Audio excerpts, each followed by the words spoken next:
नमस्कार, मैं हूं नीरज मेहरा और आप देख रहे हैं A1 टीवी का खास कार्यक्रम मुद्दा है गरम। मुद्दा है गरम में हम बात करेंगे उम्मीदों के बजट को लेकर। देश की वित्त मंत्री निर्मला सीतारमण 1 फरवरी को आम बजट पेश करेगी। कोरोना काल के बाद ये पहला बजट है, ऐसे में देश की जनता को इस बजट से बड़ी उम्मीदें हैं। इन्हीं तमाम बातों पर चर्चा के लिए मेरे साथ जुड़ रहे हैं वरिष्ठ पत्रकार मिथिलेश जेमनी जी, आपका बहुत बहुत स्वागत है। और व्यापारी वर्ग से हरीश मल्होत्रा जी हैं, जो फर्नीचर व्यापार से भी जुड़े हुए हैं, जयपुर व्यापार मंडल से भी जुड़े हुए हैं और बहुत कई व्यापारिक संगठनों जुड़े हुए हैं। इनसे जानेंगे कि आखिरकार जो देश का बजट आ रहा है, आम बजट आ रहा है, उस बजट से इनको क्या उम्मीदें हैं। मिथिलेश जी बताएंगे कि आम जनता जो कोरोना काल में पीड़ित रही है, हजारों लाखों लोग बेरोजगार हो गए हैं, लोगों के धंधे ठप रहे हैं, दुकानें ठप रही है और ऐसे में ये बजट आ रहा है तो उनको क्या उम्मीदें, क्योंकि ये आम लोगों से लगातार संपर्क में रहते हैं। तो ऐसे में ये बताएंगे कि आखिरकार जनता जनार्दन क्या सोच रही है, किस तरह की उम्मीदें उनकी है। सीतारमण के बही खाते से क्या निकलने वाला है ये 1 फरवरी बताएगी, लेकिन उससे पहले हम जानेंगे हमारे जो साथियों से कि वो किस तरह से उम्मीद लगा के बैठे हैं। हरीश जी, क्या लगता है, क्योंकि कोरोना काल के बाद बजट आ रहा है, बड़ी उम्मीदें हैं, आपको क्या लगता है किस तरह का बजट आना चाहिए? इस प्रकार पिछला वर्ष गया, कोरोना काल एक महामारी के तौर पे गया, पूरी तरह से अर्थव्यवस्था चरमरा गई। सबसे ज़्यादा प्रभावित व्यापारी वर्ग हुआ। व्यापारिक वर्ग एक तो व्यापार से गया, इसके अलावा उसके साथ जुड़े हुए और जो परिवार हैं, जैसे उसके एम्प्लॉय हैं और मैन्युफैक्चरिंग कैबिनेट से जुड़े हुए हैं, इंडस्ट्रीज़ के जितने भी कर्मचारी जो बहुत संख्या में जिनको पालन करना उसकी नैतिक जिम्मेदारी बनती है और मानवीय मूल्य में भी वो कहता है कि यार मैं चाहे कम कमाऊँ चाहे ज़्यादा कमाऊँ, चाहे अपनी जेब से भी देना पड़े, एक बार उनको संभालूँ। और आज 1 वर्ष पूरा होने वाला है कोरोना को और अभी तक अर्थव्यवस्था पटरी पर नहीं आ पाई। इसलिए सभी ये आशा करते हैं कि वित्त मंत्री जी को इसमें काफ़ी राहत देनी चाहिए। प्रथम तो जैसे मैं समझता हूँ जितनी पेनल्टीज सरकार जो लगाती है GST लेट होने पे या इनकम टैक्स रिटर्न लेट होने पे, उनको बिल्कुल 2 साल के तो सस्पेंड कर देना चाहिए। और जिस समय क्रूड ऑयल बहुत सस्ता था तो सब दोनों सरकारों ने खुल के इसके ऊपर वैट लगाए। अब वो समय है जो वास्तव में इस टाइप की रियायत दे करके पूरे अर्थव्यवस्था को मजबूत किया जा सकता है। हाँ मतलब जी, आपको क्या लगता है किस तरह की रियायतें मिल सकती है? देखिए, क्योंकि कोरोना काल रहा, लोगों की नौकरियां छिन गई, प्राइवेट सेक्टर में 12 करोड़ से ज़्यादा लोगों की नौकरियां छिनी है और व्यापार बंद रहे हैं लंबे समय तक। ऐसे समय में हर आदमी ने परेशानी का सामना किया है। आपको लगता है कुछ रियायतें मिलनी चाहिए या फिर लग रहा है कि जो टैक्स है उसमें कुछ रिबेट मिलने की उम्मीद है? क्रूड ऑयल की बात इन्होंने मल्होत्रा जी ने कही है, आपको क्या लगता है आम आदमी क्या सोचता है, किस तरह की उम्मीद आम आदमी की है? देखिए नीरज जी, जो सबसे अहम मुद्दा है कि जो 1 फरवरी को बजट आ रहा है उसमें सबसे इम्पॉर्टेंट है कि हेल्थ का एक बहुत बड़ा इश्यू रहने वाला है जी। क्योंकि आज ही राजस्थान में मुख्यमंत्री अशोक गहलोत ने केंद्रीय बजट से पहले हेल्थ की इम्पोर्टेंस को समझते हुए एक आयुष्मान भारत को, महात्मा गांधी आयुष्मान भारत योजना दी है और उसमें उन्होंने जो 3 लाख का बजट था उसको 5 लाख का किया और 1400 करोड़ का बजट सैंक्शन किया। और आधार कार्ड और जन आधार कार्ड के आधार पर लोगों को हेल्थ का प्रॉफिट मिलेगा, वो किसी भी प्राइवेट हॉस्पिटल में। और एक इंपॉर्टेंट चीज उसमें दी है कि आप 5 दिन पहले और 15 दिन बाद तक की दवा मिलेगी। तो ये मैं समझता हूं कि एक रियल जो आज की तारीख में नीड है, क्योंकि लोगों की पॉकेट में मनी नहीं है और ऐसी कंडीशन में वो ट्रीटमेंट नहीं करवा पा रहा है। तो अशोक गहलोत ने जो नीड समझी है वही नीड मुझे लगता है अगर केंद्रीय बजट वाले समझेंगे, क्योंकि हेल्थ कोरोना के बाद एक बहुत बड़ा इश्यू बन चुकी है। और राजस्थान में तो निरोगी राजस्थान अभियान भी पिछले बजट में दिया था। अब केंद्र सरकार के लिए एक बड़ा पाला खोल दिया अशोक गहलोत ने कि वो उनके कंपैरिजन में क्या गिफ्ट देते हैं, क्योंकि हेल्थ बहुत बड़ा इश्यू हो गया है। क्योंकि अभी वायरल इन्फेक्शन और भी हो सकता है जैसी उम्मीदें WHO जता रहा है। दूसरा एक सेकेंड इश्यू जो बहुत इंपॉर्टेंट है कि एम्प्लॉयमेंट, क्योंकि एम्प्लॉयमेंट शायद 65 ईयर में सबसे ज्यादा एम्प्लॉयमेंट का रेशो आ गया है। यूथ हताश है, बेरोजगार है। आज ही आपने न्यूज़पेपर में खबर छपी है कि 15 साल से वेतन नहीं मिला तो उसने सुसाइड कर लिया। उसमें पूर्व विधायक कामनी जिंदल के खिलाफ मुकदमा दर्ज हुआ है। तो ये तो एक मामला है। अगर प्राइवेट सेक्टर में स्कूल टीचरों को आज जनवरी से जॉब दिया गया है, मार्च में हटा दिया गया था, तो उनके हालात भी खराब है। अधिवक्ताएं, खूब सारे अधिवक्ताओं ने सुसाइड किया है, कई प्राइवेट टीचरों ने सुसाइड किया है। तो ये सब चीजें देखते हुए और इसके साथ साथ महिला है निर्मला सीतारमण, लेकिन गैस के दाम जिस तेजी से बढ़ रहे हैं, जी जी। महिलाएं बहुत बेजा परेशान है और सब्सिडी भी लगभग बंद है। पिछले 8 महीने से खातों में सब्सिडी नहीं आ रही है। तो ये जो बजट है, जो दशक का पहला बजट है, जो नया दशक शुरू हुआ है, वो एक बहुत बड़ी चुनौती है भारत के लिए।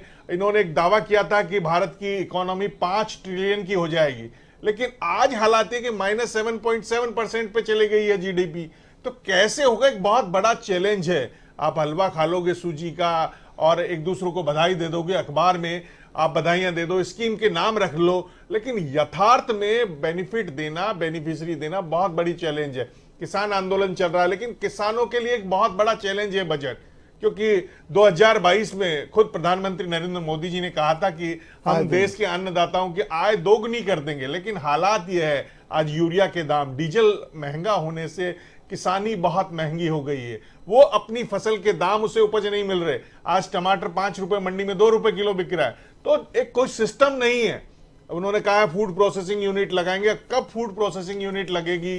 गोभी 5 रुपए किलो बिक रही है। अब वो किसान जब पैदा करता है रात में खड़ा रह के सर्दी में, और जब वो फसल लेके जाता है और मंडी में उसके दाम नहीं मिलते हैं, तो वो हताश हो रहा है। तो वो हताश है, महंगाई बढ़ रही है, बच्चों की शिक्षा का एक बहुत बड़ा, कहीं न कहीं जो किसान को भी पूरा मूल्य नहीं मिल रहा है, नहीं मिल और रहा। आम आदमी की जेब जरूर कट रही है। जो चीज 5 रुपए में खरीदी जा रही है वही ग्राहक को 20 रुपए 40 रुपए किलो मिल रही है। तो कहीं न कहीं सरकार को सिस्टम को दुरुस्त करना पड़ेगा। ये बरसों से हिंदुस्तान में एक दास्ता है कि खेत में जो पैदा करता है वो हमेशा गरीब रहता है। दूध जो निकालता है दुग्ध उत्पादक, इस देश में 70 साल के बाद भी दुग्ध उत्पादक किसान गरीब है, लेकिन उससे लेकर जो बाई प्रोडक्ट बनाकर बेच रहे हैं वो करोड़पति हैं।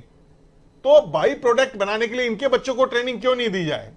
महात्मा गांधी जी ने जो एक सपना दिया था कि हम एजुकेशन को वोकेशनल बनाएं, उद्योग परक शिक्षा दें, लेकिन 70 साल के बाद इतनी सरकारें आ गई चली गई, किसी ने नहीं सोचा क्या होगा। आज तक एग्रीकल्चर सिलेबस में शामिल नहीं, अलग से एग्रीकल्चर इश्यू है, सब्जेक्ट है।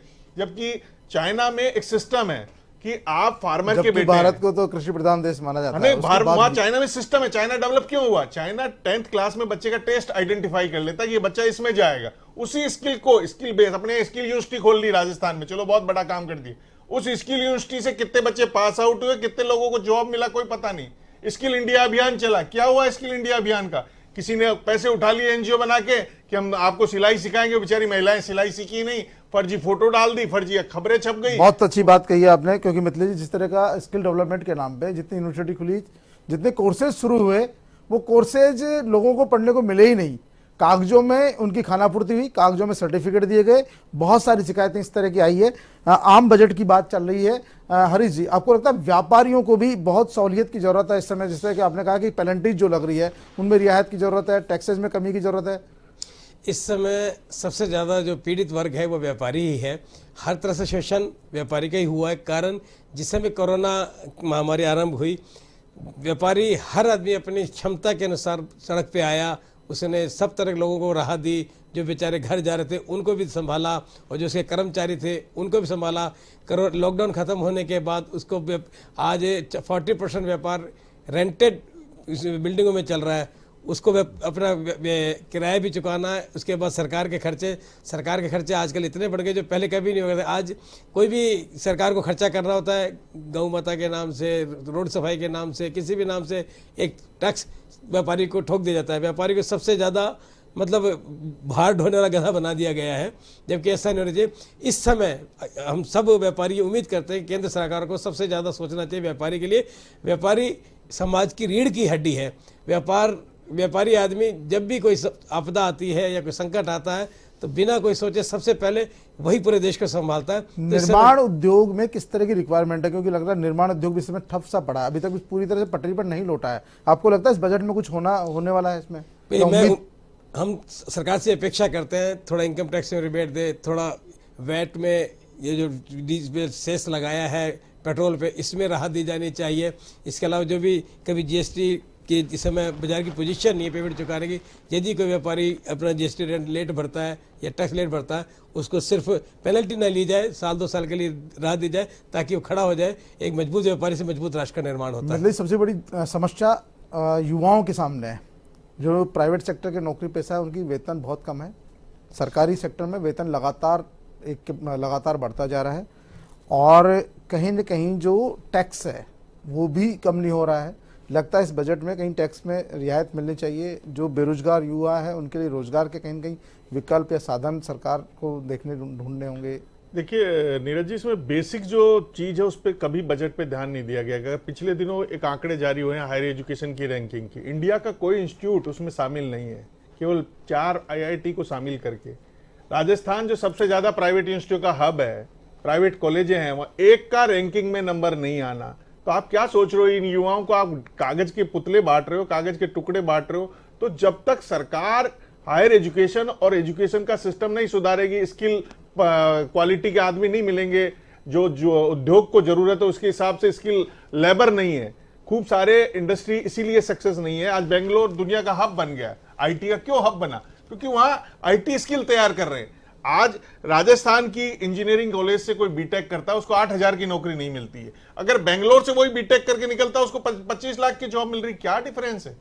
डिफरेंस कहीं ना कहीं जो सरकार में करप्शन घुस गया है। जो आज यह है कि भारत पायदान में करप्शन में ऊपर आ गया, करप्शन रेट बढ़ी है, कोरोना में भी रिश्वत बढ़ी है। ये जो करप्शन है इसने हायर एजुकेशन, इसके लोगों का सपना तोड़ दिया है। और दूसरा एक जो फॉल्ट है कि सरकारी नौकरियों का एक मोहजाल क्रिएट कर दिया है। इस सरकारी नौकरियों के चक्कर में हर सरकार इतनी भर्ती निकलेंगे फिर से उसे कोर्ट में फंसा देती है। अगर राजस्थान में यूथ की बात करें, 31,000 रीट की भर्तियां निकली, वो उसमें फंसी हुई है। 2018 कोर्ट में फंसी हुई है। तो यूथ को देना कुछ नहीं चाहते। सरकारी नौकरियों का नारे लगाने के लिए, चाहे कांग्रेस हो चाहे बीजेपी हो, वो यूथ को नारा लगाने के लिए लगना चाहती है। यूथ की एनर्जी को वो कन्वर्ट करती है कि वो हमारे समर्थक बन जाए, वो कोई इमोशनल इश्यू लाके। जबकि चाइना और जो डेवलप कंट्री है वो यूथ की जो एनर्जी है उसको देश के विकास में लगाती है। हमारे देश के विकास के बजाय कहीं न कहीं दूसरे देश है जो यूथ की शक्ति को विकास के कार्यों में लगाती है, लेकिन हमारी सरकारें वो अपने राजनीतिक उनको सिर्फ इस्तेमाल करती है अपने हथियार के तौर पर। और खास तौर पर सरकारी नौकरियों का जो झुंझुना है खड़ा कर दिया जाता है सरकार की ओर से, और कहीं ना कहीं जो यूथ है वो सरकारी नौकरियों के पीछे भागता रहता है। सरकारी नौकरियां कहीं ना कहीं कोर्ट में अटकी रहती है। हाँ, मुद्दाक्रम में चर्चा जारी रही। बजट को लेकर उम्मीदों का बजट माना जा रहा है, क्योंकि कोरोना काल के बाद पहला बजट है। ऐसे में सभी वर्गों को उम्मीद है कि ये बजट उनके अनुकूल होगा और निर्मला सीतारमण के बही खाते से कुछ न कुछ रियायतें उनके लिए जरूर होगी। हरीश जी, सबसे बड़ी बात यह है कि इंडस्ट्रीज सबसे जो है वो बड़ी पीछे चली गई है, क्योंकि अभी भी लोगों के पास कर्मचारी नहीं आए हैं और ऐसी स्थिति में उत्पादन घट रहा है और डिमांड भी नहीं है। सबसे बड़ी बात तो यह है।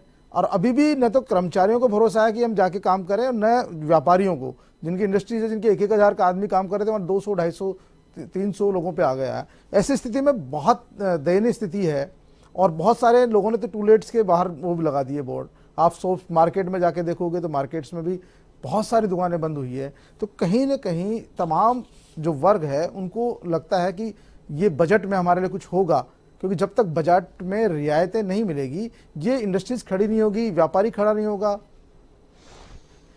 देखिए, प्रधानमंत्री जी चाहते हैं कि सब चीज़ इंडिया में निर्माण हो और हर चीज़ अपने हिंदुस्तान में बने, परंतु इंडस्ट्री जो किसी प्रकार की राहत वो देना नहीं चाहते। यदि आज कोई भी व्यापारी, कोई भी उद्यमी चाहता है मैं नई इंडस्ट्री लगाऊं, तो सरकार के इतने ज़्यादा टैक्सेस और इतनी ज़्यादा फॉर्मेलिटीज़ हैं तो आदमी सोच भी नहीं सकता। और फिर अब जो जिस तरह कोरोना काल गया है, व्यापारी जिस तरह से आर्थिक रूप से मार पड़ा है, अब वो वापस ना तो लेबर को बुला सकता है ना वो संभाल सकता, मजबूरी में उसे अपने यहाँ टूलेट का बोर्ड लगाना पड़ता है। ऐसे में सरकार चाहे 2 साल के लिए सही इंडस्ट्रीज़ वालों को रियायत दे, उनके खर्चे कुछ कम करें, जितने टैक्स लगाए उस पर पुनः उस पर विचार करके ना, जो अनावश्यक टैक्स हैं जबरदस्ती व्यापारी पर लगाए गए देश की अर्थव्यवस्था के हिसाब से, इसे जब तक व्यापारी की अर्थव्यवस्था ठीक नहीं होगी वो देश की अर्थव्यवस्था कैसे संभालेगा। अगर इंडस्ट्री जिंदा हो जाती है, सारा निर्माण हमारे यहाँ होना शुरू हो जाता है, तो ऑटोमेटिकली सब कुछ पटरी पर आ जाएगा। तो इस समय बजट में प्रधानमंत्री जी को चाहिए कि सोचें, थोड़ा इंडस्ट्री को जीवित करने के लिए कुछ राहत दें। मिथिलेश जी, कोरोना काल के बाद जो टीकाकरण अभियान शुरू हुआ है, ऐसा माना जा रहा है कि इससे बूस्टअप होगा मार्केट। क्या लगता है आपको, बूस्टअप हो रहा है इससे? देखिए, फर्क तो पड़ा थोड़ा बहुत। जो साइकोलॉजिकली बहुत बड़ा इम्पैक्ट आया और इंडस्ट्री ग्रो करेगी, और जिस तरीके शेयर बाजार में भी आया। दूसरा, जो बाइडेन के जीतने से भी मार्केट डेवलप हुआ। तीसरा एक इम्पॉर्टेंट इशू यह है कि अब लोग काम करने के लिए तैयार है, काम करने का मन बन रहा है। अब बजट क्या देता है ये एक इशू रहेगा। जैसे अशोक गहलोत को मैं मानता हूं कि वो स्मार्ट पॉलिटिशियन है, वो समझ गए कि अब आत्मनिर्भर भारत का नारा तो वो दे रहे हैं मोदी जी, जैसा भी ये कह रहे थे महल साहब, लेकिन कुछ कर नहीं रहे जमीन पे। लेकिन अशोक गहलोत ने बिना आत्मनिर्भर का नारा दिए ही 52 उद्योग नगर बनाने की घोषणा कर दी कि हम ऐसे पॉकेट ढूंढेंगे जहां जो बिजनेस है लग सकता है, उसकी हेल्प करेंगे तो एक बिजनेस में बूम आएगा। तो ऐसी ही कोई प्लानिंग, मैं तो कहता हूं कि निर्मला सीतारमण जी को अशोक गहलोत जी से फोटोकॉपी कर लेनी चाहिए कि इंडिया में कौन कौन से पॉकेट्स हैं। यानी इंडिया में एग्रीकल्चर एक बहुत बड़ा सेगमेंट है जी, राजनीति वजह संभव है नहीं, लेकिन अगर जनता का भला है, इंडिया में एग्रीकल्चर की 3.4 एक अकेला एक सेक्टर है जिसकी ग्रोथ रही है कोरोना काल में, आप उसको क्यों डैमेज करना चाहते हैं? यहां डेयरी प्रोडक्ट बहुत बड़ा इंडस्ट्री है। आप देखिए 1869 में यहां जब ब्राजील के राजा घूमने आए थे तो गुजरात के एक ने गिर गाय का बुल दिया था, भैंसा वो दिया था, ऑक्स दिया था, बुल दिया था, उससे उन्होंने ऐसी सीड तैयार कर ली जो 65 लीटर दूध दे रही है गिर की, और हमारे यहाँ गिर गाय 15 लीटर नहीं दे रही। यानी हमारे यहाँ रिसर्च इनोवेशन इस पर बहुत बड़ा काम है। हमारे यहाँ जब तक करप्शन नहीं रुकेगा तब तक आप, इतनी सारी यूनिवर्सिटियां खुली हुई है देश में, कितने पेटेंट होते हैं, कितनी रिसर्च हो रहा है, क्योंकि जब तक रिसर्च सेगमेंट को आप बूस्टअप नहीं देंगे इंडस्ट्री भी नहीं चल सकती। जब तक आपको बाजार की, समाज की नीड क्या है, उसके लिए क्या प्रोडक्ट बनना चाहिए, जब तक आप साइंस और टेक्नोलॉजी का दौर है। अमेरिका और चाइना की सक्सेस का एक ही रीजन है कि वहां साइंस और टेक्नोलॉजी को बहुत ज्यादा बजट दिया जा रहा है, एजुकेशन को बजट दिया जा रहा है। हमारे यहां मेन पिलर को तो तोड़ने की कोशिश करते हैं, और जो जन कल्याणकारी योजना है जिनमें करप्शन है वो लॉन्च कर दिया जाता है। हर बजट में जब आप यूथ स्किल है, उसको जॉब मिल रहा है, तो आपको क्या जरूरत है? अनुदान देने की। जो अनुदान आधारित बजट प्रक्रिया है उसको छोड़कर हम 70 साल बाद भी वही विकासशील देश क्यों है?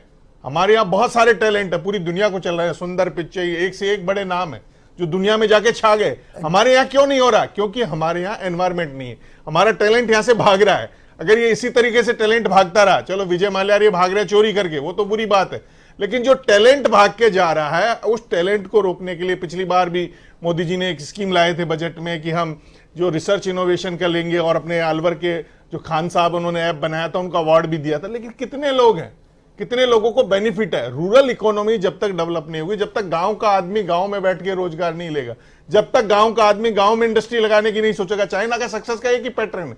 अब हो क्या रहा है, सारी इंडस्ट्री रोजगार के लिए आप सुबह सुबह चौकटियों पे मजदूर आते हैं। ये क्यों आ रहे हैं? क्योंकि वहां काम नहीं है। आप वही काम दो ना। आपको पता होना चाहिए कि डोसा में सॉफ्ट स्टोन निकलता है, तो सॉफ्ट स्टोन बेस्ड इंडस्ट्री आप वहां लगा दीजिए, वहां लोगों को उसी चीज की स्किल दीजिए, उसी की एजुकेशन दीजिए।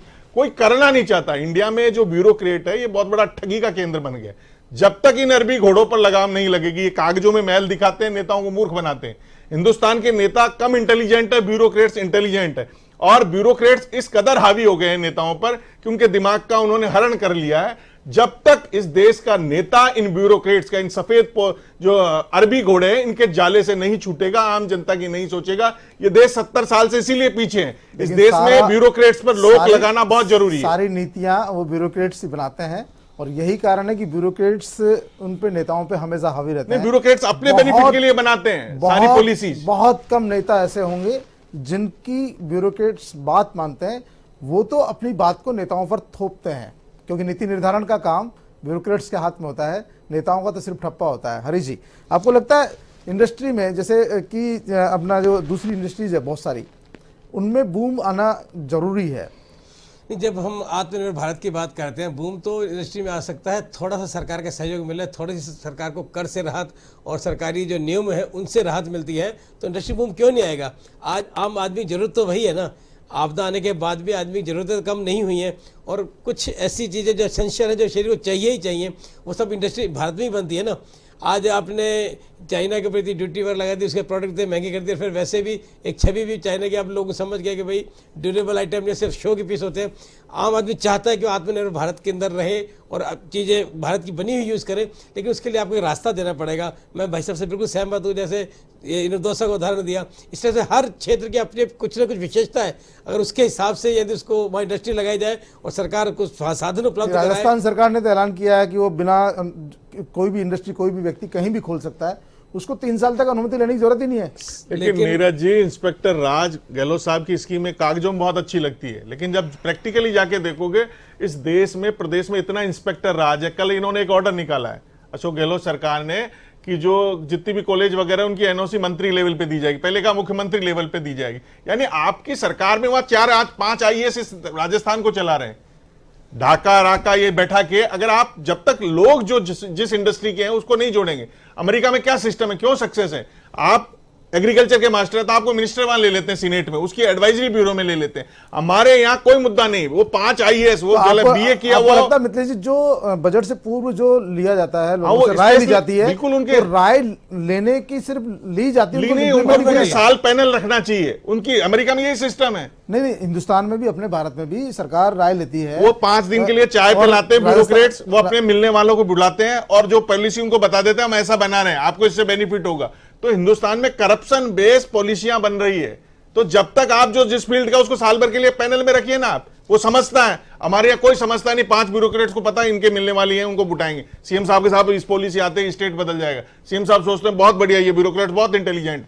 तो ब्यूरोक्रेट्स इवेंट मैनेजर हैं, और वो इवेंट मैनेजर चाहे केंद्र की सरकार हो चाहे राजस्थान की सरकार हो, दोनों के आंखों में पर्दा डालकर मैनेजरों से मुक्ति तो नहीं मिल सकती, तो उसमें सुधार कैसे हो सकता है? सबसे बड़ी बात यह है सुधार के लिए जैसे व्यापारी वर्ग है, फोर्टिज है, उसको 40 के अंदर सभी व्यापारिक संस्थानों के एग्जीक्यूटिव मेंबर होते हैं। तो सरकार को पता है भाई उस व्यापारी की, आप फोर्टिज की भी राय ली जाती है, लेकिन राय ली जाती है, लागू नहीं की जाती। सर राय लेना और उसको स्थायी मेंबर बनाना वो अलग विषय है। फिर आम आज व्यापारिक जरूरत क्या है, व्यापारिक तकलीफ क्या है, उसको राहत क्या चाहिए। जब तक व्यापारी का कोई नेतृत्व तो वहां उसमें शामिल नहीं होगा। पहले के राजा महाराजा नीरज जी वेश बदलकर जनता में घूमते थे, अब ये जो ब्यूरोक्रेट्स भेड़िए ये घूम रहे हैं, यही वेश बदल रहे हैं। जनता की आंख तो बंद हो गई, सरकार की आंख तो ये बने हुए आंख नाक कान। तो जब ये आंख कान नाक ये बने हुए तो जनता का दर्द राजा तक पहुंच ही नहीं रहा, उसका निवारण डायग्नोस ही नहीं हो रही डिजीज, तो उसका कैसे आप सॉल्यूशन देंगे, क्या मेडिसिन दोगे? महंगाई पर किस तरह से अंकुश लग सकता है? महंगाई क्या आपको लगता है? देखिए, महंगाई पर अंकुश के लिए जैसे आज अशोक गहलोत